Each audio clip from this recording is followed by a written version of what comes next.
I was running a struggling tattoo parlor in a gritty corner of the valley. One morning, right after I'd flipped the sign to open, a 5-year-old kid in denim overalls who barely reached my knees pushed his way in. He struggled to climb onto the high swivel chair, reached into his backpack, and slammed $20,000 in crisp $100 bills onto the counter. In a high-pitched, toddler squeal, he roared, "Look, man, I need a dragon tattoo right across my shoulders. Make it scary, like make my mom faint scary." I nearly choked on my cigarette, laughing. "Kid, tattoos hurt. Don't you think your mom's belt hurts more?" The kid's eyes welled up, and he wiped a stray tear with his sleeve. "That's exactly why I need it. She keeps grounding me, so I'm going to scare her straight. Also, that 20 grand is just the down payment. The rest is for you to be my bodyguard. If anyone tries to touch me, you knock him out." I was about to keep teasing him when the front door was kicked open with a bang. A squad of suits in black sunglasses filed in, followed by a woman in a designer power suit with a face like ice. She was a knockout, but her expression could have frozen the Pacific. She glanced at the pile of cash on the desk, then at me, as I sat there holding a sheet of Spider-Man temporary tattoo stickers I'd been about to show the kid. Her voice was devoid of warmth. "So, you're the one kidnapping Victoria Sterling's son? Break his hands." Before I could blink, 4 bodyguards surrounded me, their muscles bulging under their suits. I looked at them, then calmly set the Spider-Man sticker down on the table. "Lady, you might want to check the facts before you start breaking bones. Your son walked in here on his own. He put the money on the table. I haven't even said yes yet, and you've already wrecked my door." Victoria's face remained a mask of frost. "My son is 5 years old. You're telling me you were negotiating a business deal with him? This money is all the evidence I need for an abduction charge." With a flick of her wrist, the nearest guard reached for my arm. Suddenly, the kid, who had been silent until now, let out a piercing wah and lunged forward, clinging to my leg like a barnacle. "Don't touch my big brother," he screamed. "He's my boss. You can't touch him. He already took my protection money." That shut everyone up. Victoria's face went through several shades of red and white. "Leo Sterling, get over here right now." Leo only hugged my leg tighter, smearing tears and snot all over my ripped jeans. "No, if you touch my big brother, I'm running away for real this time." Victoria was visibly shaking, her chest heaving with frustration. She reached into her Hermes bag, pulled out a checkbook, scribbled a number, and flicked the paper onto the desk. 50,000. Take it and stay away from my son." I picked up the check and blew on the ink. "Ms. Sterling, who do you think you're talking to? You kicked my door in. You threatened me. You're paying for property damage, emotional distress, and lost wages. 50 grand doesn't even cover the tip." Leo immediately chimed in, giving me a thumbs up. "Hell yeah, big brother." Then he turned back to Victoria, throwing a tantrum. "If you don't let big brother come home with us, I'm going on a hunger strike. I'll starve myself to death." Just then, Victoria's phone began vibrating frantically. She answered, snapping things like "push the meeting" and "I'm on my way." When she hung up, she glared at me as if she wanted to burn holes through my skull. "Fine, come with me. 100,000 a month to keep an eye on him." She leaned in, her eyes a warning. "Try anything funny, and you're dead." I was going to refuse. I really was. But the words 100,000 a month started playing in my head like a hit single. I had debts that needed paying, and that was exactly the amount I needed. I immediately plastered on a charming, professional smile. "Whatever you say, boss." Victoria let out a cold huff and turned on her heel. The sound of her stilettos on the floor felt like they were clicking against my own ribcage. I grabbed the kid's backpack and followed them out. Inside the stretch Rolls-Royce, Leo squeezed in next to me. He leaned in and whispered, "Look at those legs, Jax. Pretty long, right?" My heart skipped a beat. This kid, I swear he was born with an old soul and a dirty mind. The car wound its way up into the Hollywood Hills, stopping in front of a mansion that looked more like a modern fortress. As soon as we stepped into the foyer, Victoria had the butler toss me a stack of stapled A4 papers. The Nanny Protocol. 100 rules. Memorize them. I flipped through it. Rule 1. No entering the second floor, her private quarters. Rule 2. No going shirtless in the house. Rule 3. No staring at her for more than 3 seconds. Rule 99. No making noise while eating. Rule 100. Excessive breathing volume will result in a pay doc. I twitched. This wasn't a nanny gig. It was a prison sentence. "Got it, boss," I said, playing the part. But the second she left, I was out in the massive back garden, teaching Leo how to use a professional-grade slingshot to knock cans off a fence. "Line it up, Leo." Just like that. Snap, I stopped him. "Actually, wait. You need to learn how to keep your mom happy first, or we're both getting kicked to the curb." Leo looked confused. Ow! Like, tell her she's pretty. Tell her she's the best-looking mom in the world. Leo's eyes sparkled. He leaned in and whispered, should we go peek at her while she's in the shower? My books say beauties look best when they're coming out of the bath.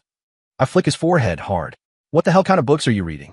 Just as we were messing around, dinner was announced. A man in a custom-tailored suit, his hair slicked back with enough gel to withstand a hurricane, walked in. The butler introduced him as Julian Vance, an Ivy League elite and a persistent suitor of Victoria's. The moment Julian saw me, his nose crinkled. Victoria, your taste in staff is becoming increasingly common. Is this the new gardener? The condescension in his voice was thick. Victoria didn't say anything, which was basically a yes. I just shrugged. I didn't care. Leo, however, wasn't having it. He picked up his bowl of tomato soup and tripped as he walked past Julian. The entire bowl of red soup splashed across Julian's pristine, expensive white suit. Oh no, sorry, Uncle Julian. Leo's apology was followed by a mischievous glint in his eyes. He pointed at me and yelled, Big Brother said you look like a door-to-door insurance salesman, and that suit was a waste of money anyway. Leo, Sterling. Victoria barked. Apologize to Mr. Vance right now. Leo's lip began to tremble, and it looked like the waterworks were starting. I put down my fork and wiped my mouth. Boss, he's just a kid. Besides, I actually think Mr. Vance's outfit is a bit much for a casual family dinner. It's a little stiff, like he's trying to close a multi-billion-dollar merger over salad. My nonsense logic left Victoria speechless. Julian's face turned a brilliant shade of green. He eventually had to excuse himself to freshen up and slunk away. Late that night, as I was getting ready for bed, there was a knock at my door. Leo was standing there clutching a pillow, looking pathetic. Jax, I'm scared of the dark. Tell me a story. I hauled him inside and tucked him into the small spare bed. What kind of story? A fight story. I cleared my throat and started telling him a gritty version of the legend of John Henry. And then he swung that hammer with a roar that shook the mountains, and those punks all fell to their knees begging for mercy. I was just getting to the good part when I looked up. Victoria was standing in the doorway in a silk robe, her face livid. She must have heard the part about crushing skulls. I shut up immediately. She didn't say a word. She just turned and went into the bathroom. A few minutes later, the bathroom door opened. She walked out wrapped in a towel. I was about to slip out to my own room when she stepped on a wet tile. She slipped, and the knot on her towel came loose. My eyes widened. I spun around instantly, my heart hammering against my ribs like a drum. Perv, she shrieked. Standing with my back to her, I raised my hands. I pulled a crumpled piece of paper out of my pocket. Ms. Sterling, your son drew this for you. He said it was an apology for earlier. The air went silent. I placed the drawing on the hallway cabinet and hauled ass out of there. No screaming followed me. The next day, Victoria's gaze was still icy, but she didn't mention the towel incident. In the afternoon, while I was lounging in the garden, my phone buzzed. It was Victoria. Leo got into a fight at kindergarten. The teacher wants a parent there. Go. Her tone was a command.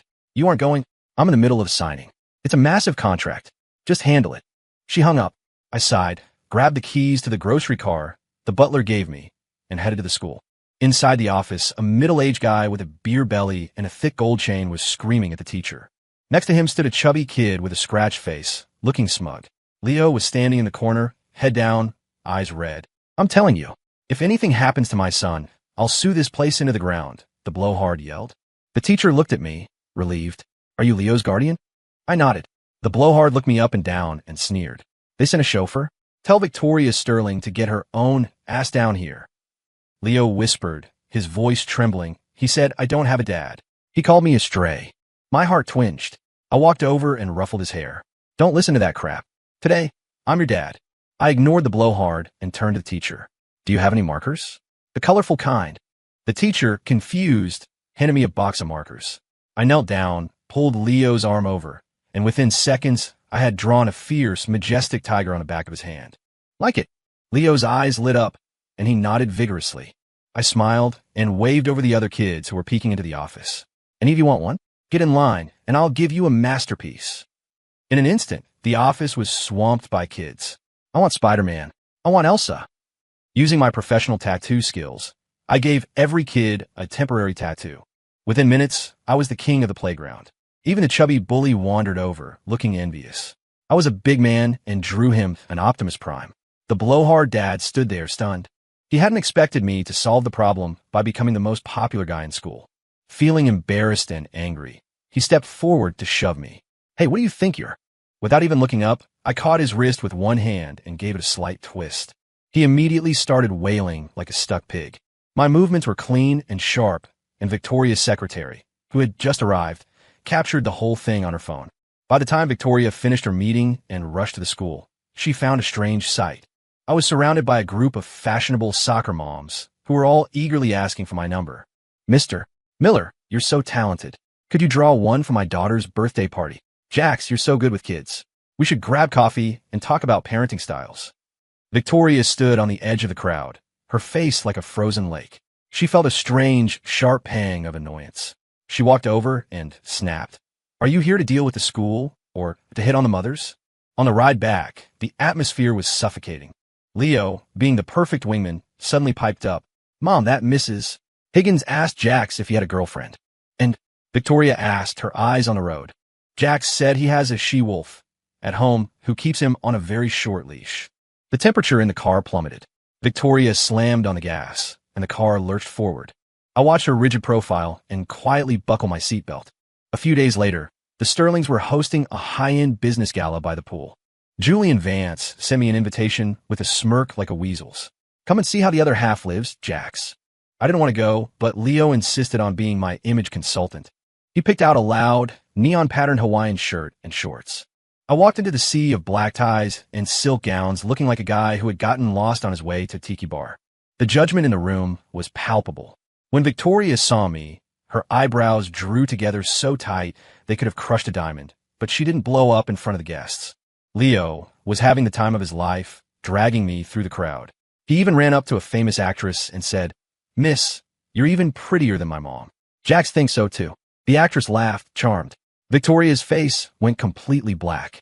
Halfway through the party, Julian Vance pulled out a velvet box and opened it in front of everyone. Inside was a blinding diamond necklace. Victoria, this is the heart of the ocean. I outbid everyone for at the auction. I hope you'll accept it. The guests gasped. Just as Victoria was about to refuse, Julian's expression shifted. He patted his pockets, looking shocked. Wait, that's strange. Where is it? He looked at me, circled me casually, and then accidentally bumped into me. He pointed to my loud Hawaiian shirt pocket and yelled, Is it in there? The crowd erupted. Julian looked heartbroken. Jax, man, if you were short on cash, you could have just asked. Why do this? The whispers started immediately, cutting like knives. My God, why did Victoria bring a thug like that into her home? You can take the man out of the gutter, but you can't take the gutter out of the man.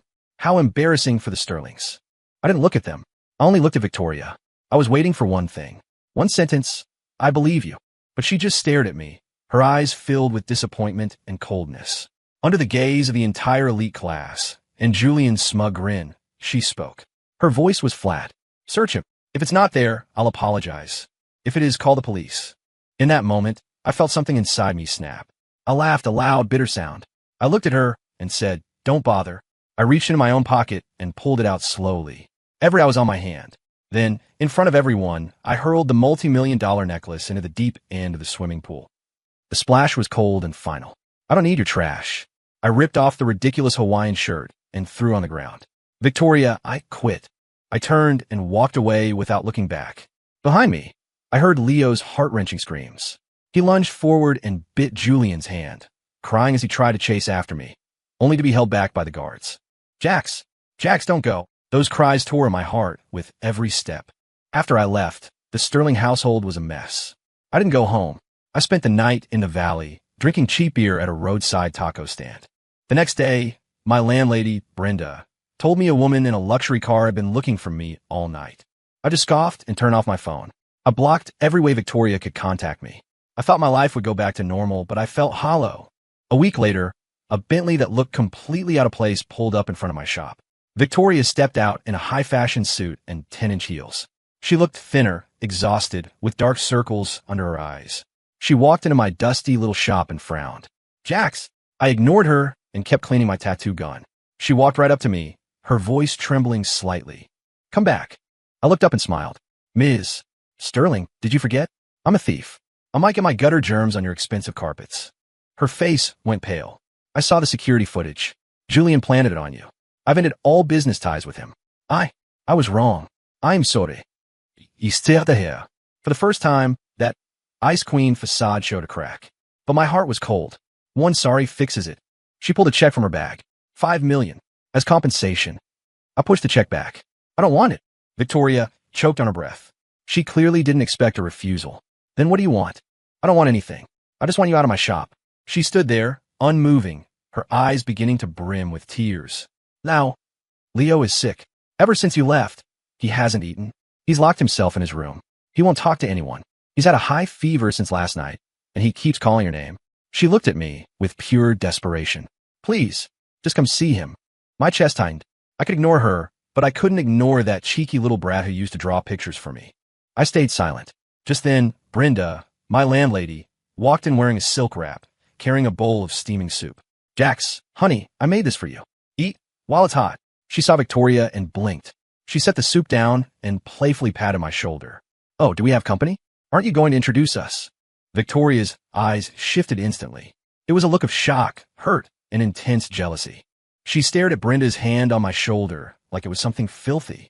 Brenda, unnerved by the gaze, pulled her hand back. I'll leave you guys to it. Once we were alone, I broke the silence. I'll go see him. Under 2 conditions. Victoria's eyes lit up. Name them. 1. You apologize to me in front of your entire staff. Victoria flinched, but she nodded. 2. I pointed outside. You eat at that taco stand with me. She looked at the greasy stand and the disposable forks on the ground, a look of pure disgust crossing her face. I handed her a cold beer. Drink this. It helps. She hesitated, then took a clumsy gulp. The stinging alcohol and spicy food made her face scrunch up, but she didn't complain. I used the moment to lay into her. Victoria, you have no idea how to be a mother. You think giving a kid the best of everything is enough? He needs time. He needs you. You're so busy working. Do you even know who his best friend at school is? Do you know his favorite cartoon? Besides throwing money at people, what else do you actually do? With every word, her head dropped lower.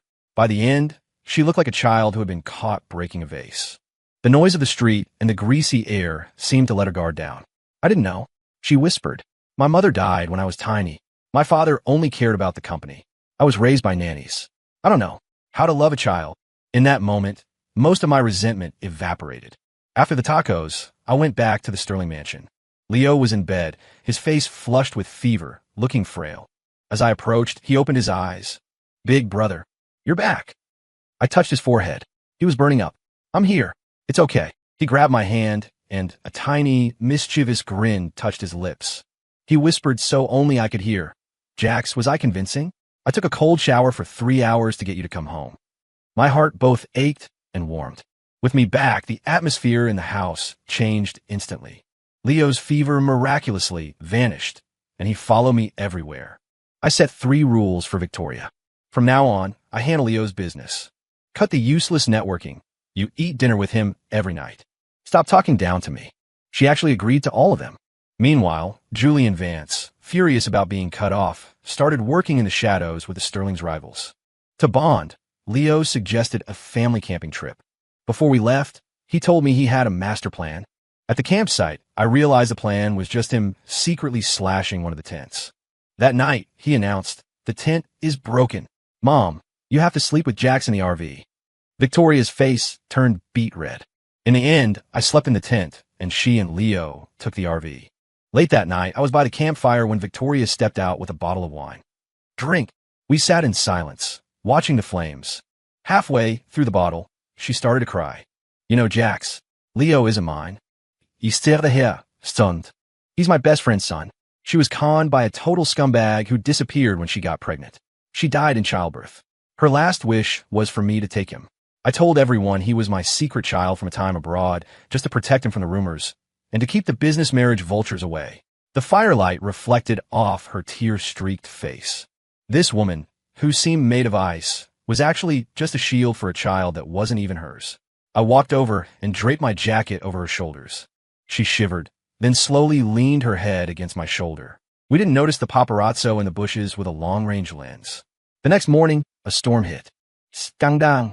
Ice Queen CEO Victoria, sterling and trashy romance with tattoo thug. The headline was everywhere. Pictures of us by the fire and me in the heart of the ocean incident were plastered across social media. The sterling stock plummeted. The board of directors called an emergency meeting to strip her of power. Julian Vance appeared like a savior, offering to buy her shares at a fraction of their value to save the company. Victoria was locked in her study, her voice hoarse from phone calls. Leo came home from school silent. Kids had been calling him a thief son. I pulled him into a hug, a fire lighting up in my gut. The next day, I drove him to school. Reporters swarmed us. One shoved a mic in my face. "Mr. Miller, how much does she pay you per month to be your boy toy?" I looked at the camera and gave them a very clear middle finger. Back at the house, I marched into the boardroom where the directors were screaming at Victoria. I slammed a stack of folders onto the table. "Before you talk about her private life, look at this." The folders contained evidence of Julian Vance working with corporate spies to steal Sterling Tech. Bank transfers, emails, even call recordings. "How did you get this?" A director stammered. I smirked. "I'm a tattoo artist, but I have friends in low places. I'd once saved a local mob boss's life. He owed me. This was easy for him." The room went silent. Then, I pulled out my phone and started a TikTok live. The title, "The Truth About Being a Gold Digger." In the video, I was carving an apple for Leo. "Hey kid, want to see a trick?" My hands moved with surgical precision, turning a basic apple into a soaring phoenix. The comments section exploded. "Look at that skill. If he's a gold digger, I'll pay for his dinner for life." Leo chirped in. "Uncle Julian is the bad guy. He wears a toupee. It fell off last time he was here." The internet roared with laughter. The tide turned instantly. People started shipping the Ice Queen and her bad boy bodyguard. Julian Vance was done. He was facing lawsuits and prison time. In a desperate, final move, he went after Leo. I got a call from the teacher saying Leo's uncle had picked him up. My blood ran cold. 30 minutes later, a burner phone sent a photo of Leo tied to a chair in an abandoned factory. Julian's voice came over the line. "Come alone to the old cement plant on the south side. Call the cops and the kid dies." Victoria collapsed. I held her hands. "I've got him." I told her to call the police after I got there, then I floored it to the factory. I wouldn't gamble with Leo's life. Inside the plant, Julian had hired 8 thugs. He laughed like a maniac when he saw me. "You've got guts, Miller." I looked at Leo. He was scared, but he gave me a tiny wink. The kid was still playing the game. "Let him go." "And I'm yours," I said. Julian spat on the floor. "I'm gonna kill you both." The thugs charged. I stripped off my shirt, revealing my tattoos and my fighter's build. As a former MMA regional champ, these guys were nothing. I dropped 4 of them in minutes. Julian panicked. He grabbed a knife and held it to Leo's throat. "Don't move." Just then, the police and Victoria burst in. "Julian, stop. I'll give you everything." Victoria screamed. Julian was trembling, the blade nicking Leo's skin. Suddenly, Leo leaned his head back and bit Julian's hand with everything he had. "Ack!" Julian dropped the knife. I lunged, kicking the blade away. But Julian grabbed a lead pipe and swung, catching me hard across the back. I grunted, pushed through the pain, and knocked him unconscious with a single hook. The police swarmed. I felt the world go dark and collapsed. The last thing I heard was Victoria's voice. "Jax, I love you. Don't you dare die." I woke up in a hospital bed. Victoria was asleep in the chair, clutching an apple she tried to peel. It was mostly just the core. She woke up the moment I moved. "You're awake." She was crying again. "How do you feel?" "Thirsty," I croaked. She fed me water like I was made of glass. Then Leo ran in with a thermos. "Jax, Mom made chicken soup. You have to feed him, Mom, mouth to mouth." Victoria turned redder than a beet. She fed me with a spoon, blowing on it gently. Julian went to prison. The Sterling crisis ended. A month later, Leo dragged us to the courthouse. "We're going to get a prize." He shoved the Sterling family into the Marriage License Bureau. Victoria looked hesitant. "Leo, don't." I looked at her. "What? You aren't going to take responsibility for me? I took a lead pipe for you. You trying to bail now?" She was speechless. Just then, 2 loud voices erupted from the entrance. "Victoria Sterling, you thief. Where's our grandson?" It was the parents of the scumbag who had abandoned Leo's mother. The Granger family. They were here for the trust fund. "What are you doing here?" "Victoria Schildidme." The woman screamed. "We want our grandson.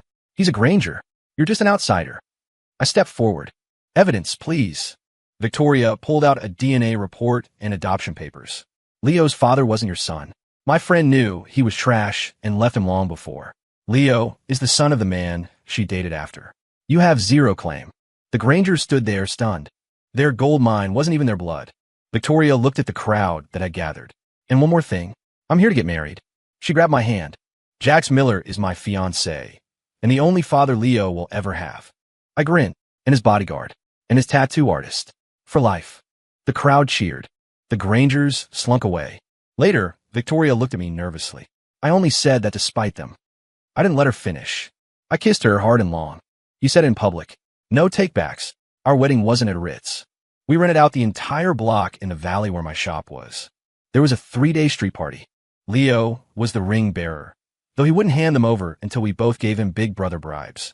At the altar, I took off my tuxedo jacket. On my back was a new tattoo, not a dragon. It was a stylized portrait of Victoria and Leo. Our life together was loud and chaotic. The Ice Queen became a clingy wife who couldn't sleep without me. My tattoo shop stayed open as our secret base. A year later, Victoria was pregnant. Leo looked at her belly like it was a rival corporation. Great. Now I have to split the inheritance. I put him on my shoulders. Hey, you're the big brother. They have to listen to you. He finally laughed. The sun was shining into the shop. I was tattooing a customer while Victoria sat at the desk, complaining about the price of baby formula. Leo was sitting on a stool outside, stopping a passerby. Hey kid, Leo said to a toddler. You look like you need some ink. Want a tiger? I looked at them and smiled. This was exactly what happiness looked like. Story complete.